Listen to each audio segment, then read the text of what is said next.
के पहले चरण का प्रचार समाप्त हो गया है और प्रचार के आखिरी दिन कांग्रेस सांसद राहुल गांधी ने औरंगाबाद में इंडिया गठबंधन के उम्मीदवारों के समर्थन में रैली की, लेकिन उनके भाषण ने चुनावी माहौल को एक बार फिर से गर्मा दिया। राहुल गांधी का पहले बयान सुनिए।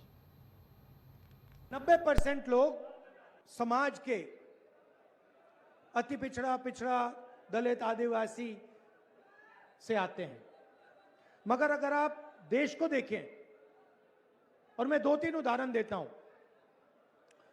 अगर आप हिंदुस्तान के सबसे बड़ी कंपनियों को देखें, कॉर्पोरेट इंडिया को देखें, अदानी, अंबानी जैसी कंपनियां जो हैं, 500 सबसे बड़ी कंपनी की आप लिस्ट निकालिए और इसमें पिछड़ा, अति पिछड़ा, दलित, महादलित, अल्पसंख्यक, आदिवासी को ढूंढ के निकाल दीजिए, आपको कोई नहीं मिलेगा। आपको एक नहीं मिलेगा। सारे के सारे 10% आबादी में से आते हैं। सारा बैंक का धन उनको जाता है, सारी नौकरियां उनको जाती हैं, ब्यूरोक्रेसी में उनको जगह मिलती है। आप जुडिशरी देखिए, वहां भी उनको सब मिलता है। सेना में उनका कंट्रोल है।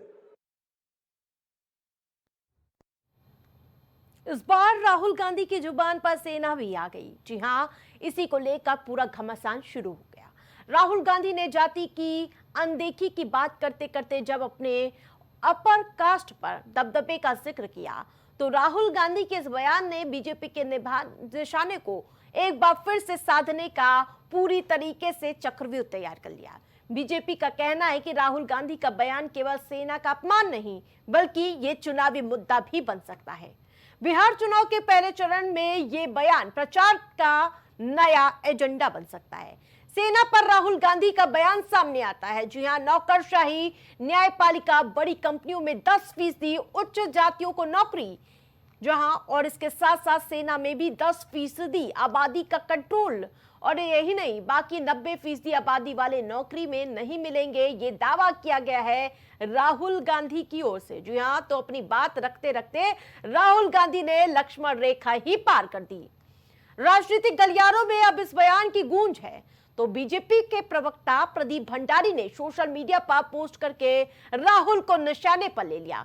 प्रदीप भंडारी लिखते हैं, राहुल गांधी अब हमारा सशस्त्र बलों को भी जाति के आधार पर बांटना चाहते हैं। जी हां, ये ट्वीट किया गया है प्रदीप भंडारी की ओर से। उन्होंने लिखा कि अभी तक के वो बयानबाजी ही किया करते थे, लेकिन अब राहुल गांधी हमारे सशस्त्र बलों को भी जाति के आधार पर बांटना चाहते हैं। सेना, नौसेना और वायुसेना राष्ट्र प्रथम के लिए खड़ी है, जाति, धर्म या वर्ग के लिए नहीं। राहुल गांधी बहादुर सशस्त्र बलों से नफरत करते हैं। जी हां, ये प्रवक्ता है प्रदीप भंडारी, उनकी ओर से ट्वीट किया गया है। भारतीय सेना के विरोधी है राहुल गांधी, तो ये ट्वीट किया गया है। भारतीय जनता पार्टी इस बयान को लेकर अब एक के बाद एक हमला बोलती हुई नजर आ रही है राहुल गांधी पर। अब उन्होंने सेना पर अटैक किया है, तो भारतीय जनता पार्टी को वो बैठे बैठाए मुद्दा दे चुके हैं। तो देखा जाए तो राहुल गांधी का ये बयान न सिर्फ चुनावी बहस को गर्म कर रहा है, बल्कि बीजेपी ने इसे सीधे सेना और देश की एकता से जोड़कर प्रचार का नया मुद्दा बना दिया है।